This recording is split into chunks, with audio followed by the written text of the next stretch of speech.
যারা আসলে সবাই তো কোরআন কারীম লং টাইম পড়তে পারবে না, নামাজও পড়তে পারবে না, সে কিভাবে তার কর্মের মাধ্যমে আল্লাহকে খুঁজে নেবে? এটা সমাধান কিন্তু ইসলামে দেওয়া হয়েছে, কারণ ইসলাম হচ্ছে কমপ্লিট কোড অফ লাইফ।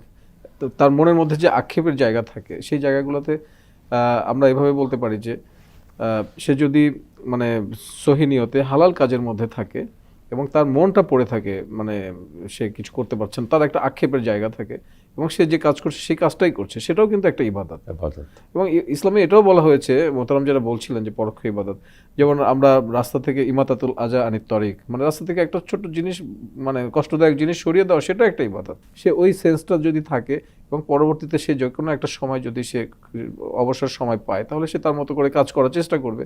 আর এখন কিছু কিছু কাজ কিন্তু আমরা করতে করতে কিন্তু আমরা ওই আমাদের মানে অডিও ভিজুয়াল সিস্টেমের রেডিওতে টেলিভিশনে ছেড়ে দিয়ে যদি আমরা প্রোগ্রামগুলি শুনি বা দেখি বা কোরআন তেলাওয়াত ছেড়ে দিয়ে আমি আমার কাজ করতে থাকি, তাহলে আমার মনে হয় যে এটা কিছুটা কাভার হতে পারে। ওনারা তো সবার মূল কথা হচ্ছে যে সবাইকে যে জায়নামাজ দাঁড়িয়ে সেজদা দিতে হবে একেবারে, কেউ যদি না পারে স্বচ্ছতার সাথে জবাবদিহিমূলক যদি তার দায়িত্ব ডিউটি পালন করেন, তাহলে সেটাও আল্লাহ সন্তুষ্টির সেটা জন্য আল্লাহ হবে। সন্তুষ্টির জন্য হবে এবং এবং পরিশেষে মানুষের আল্লাহর কাছে তার অপারগতার জন্য সে যদি ক্ষমা চায়, নিশ্চয়ই আল্লাহ গফুরুর রহিম, আল্লাহ ক্ষমা করে দিবেন।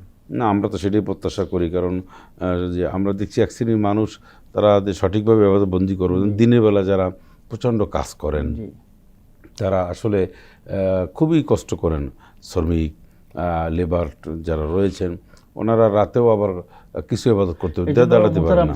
যারা মালিক পক্ষ আছে তাদের উচিত রমজানের কর্মঘণ্টাকে কমিয়ে তাদের জন্য হালকা করে দেওয়া। এটা যাদের সাথে সংশ্লিষ্ট, কিন্তু একজন লেবার আপনি তো আর সেটা পারবেন না, সে তো মনে করেন রিক্সাওয়ালা তো সেটা না। লং রুটের ড্রাইভার, সে ঢাকা থেকে চিটং যাবে বা কক্সবাজার যাবে, এখন এই সময় তো একটা সেকেন্ডও তার কনসেন্ট্রেশন। তবে তারও উচিত হলো তার এক্ষেত্রে তার এই সময় কমাই না দিয়ে, মানে যার সময় কমাতে পারবে না কিন্তু টাকা বাড়াই দেবে, পারিশ্রমিক বাড়াই দিলে, তাহলে সে 10 দিন ডিউটি করতো, এখন 8 দিন করলে হবে।